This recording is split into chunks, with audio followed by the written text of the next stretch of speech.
Welcome to the House of D, continuing on here at the very end, actually, of the Hox Pox reviews.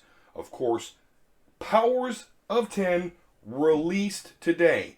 So make sure you drop by your local comic book shop, as it is Comic Book Day, and get your copy. Of course, you may be wondering, before you do that, how is this issue? Well, I think that it has a lot of information that adds intrigue and mystery into the storylines that we're going to see in the Dawn of X. I definitely think there may be some other foes thrown at us, but we can definitely see some of the political intrigue that is going along with this new society and government of Krakoa. The last issue, of course, I'm referring to House of X number 6, definitely screamed Game of Thrones-ish, right? With all the appointments to the government, and you got the map there with the various points, where people are, House of X, and all of that. So it definitely, seemed very Game of Thrones to me. And I think Hickman here has had a lot of great ideas, so I don't want to throw any shade whatsoever. But I do kind of wonder, is making the X-Men more Game of Thrones-ish, is that one of your ideas, how you're going to keep them interesting? But, so if House of X number 6 screamed Game of Thrones, Powers of 10 number 6 takes a sledgehammer, writes Games of Thrones on it, and smashes us over the head with it. Just because we get to see more of where this political, tug and pull, more of this political intrigue when we do see a conversation between Moira, Magneto, and Xavier, which is very cool. I definitely do want to take some points away here. There's a time reference in this, much like House of X number 6. There's also a time reference there right off the bat that it's like, boy, in this series, saying, hey, a month ago, that can cause us some problems, but it's not a huge deal. We also do see other pages, though, that we've had in other comics. This Hoxpox series has done that a couple of times. It does it here again. I mean, I kind of get why it's there, but I think we've seen this particular scene twice in this series already, so I'm not quite sure, why that's happening. Outside of that, though, we do get a huge reveal, particularly revolving the lives of Moira, because we go back to that 1,000-year period, and we're seeing, again, here this is Ascension that's going to destroy all biological life on Earth. So how does that pan out? We see that here. And then after all that, we revisit the, Ewok party, Krakoa party that all the mutants are having as Xavier and Magneto are kind of walking through it and basking in their success.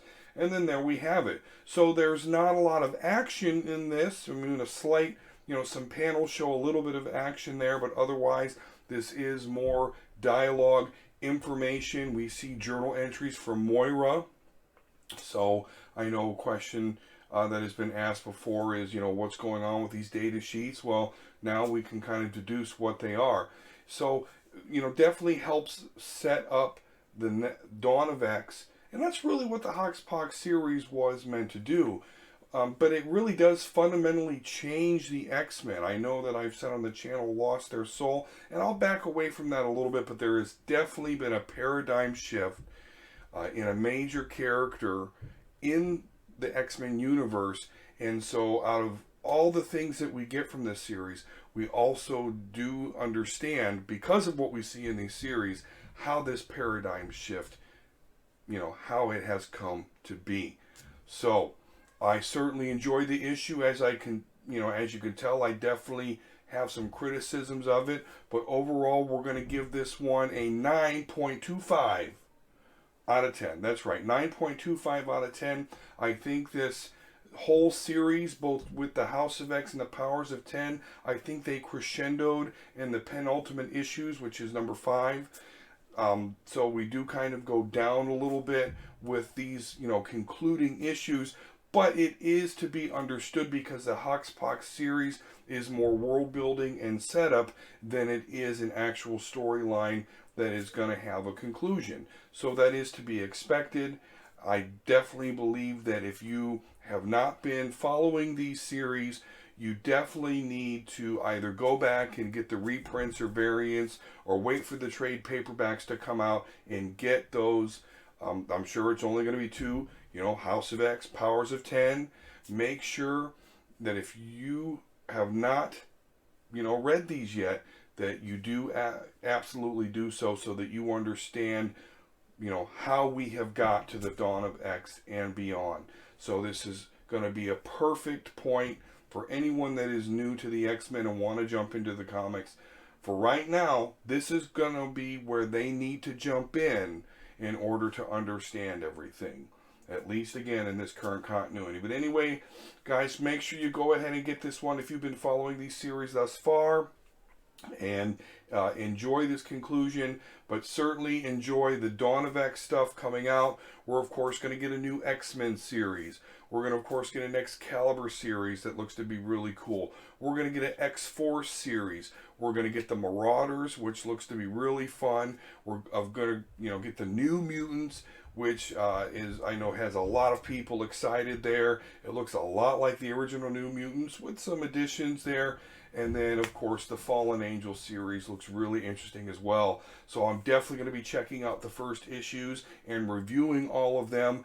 I'm not going to promise that I'm going to follow all 6 series, but I'm definitely going to give each one of them a try. I mean, if they're all really that good, then, I guess I'll have to make it happen, but we'll see. So make sure you stay tuned here at the House of D channel, where we're going to be bringing those reviews of the Dawn of X titles to you, and we're going to be talking spoilers about, of course, this issue, the Powers of 10 number 6, as well as House of X number 6.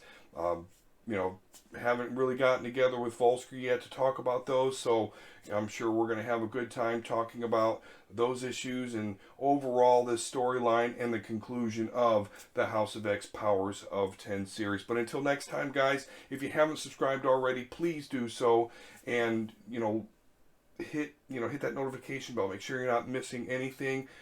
I do, of course, X-Men comic reviews here, and some other videos I have ideas for, and you'll see I play around with video game reviews and playthroughs here or there as well. So make sure you are getting those notifications, and please, it would very, very much help me if you could share this on your social media so we can definitely get the word out there about these great X-Men titles. All right, everyone, well, as always, peace and love, and we'll see you again soon.